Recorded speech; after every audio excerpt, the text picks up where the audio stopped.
10 kilo soda ash steel के single phase घरेलू बिजली पर चलने वाले मिक्सर में डाल दिया है।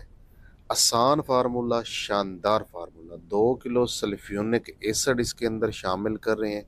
इनका रिएक्शन होने देंगे ताकि ये यकजान हो जाए, सफाई बेहतर करेगा।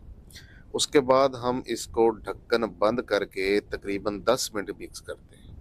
मिक्सिंग के बाद ये देखें कितना ज़बरदस्त पाउडर तैयार हो गया हुआ है, दानेदार।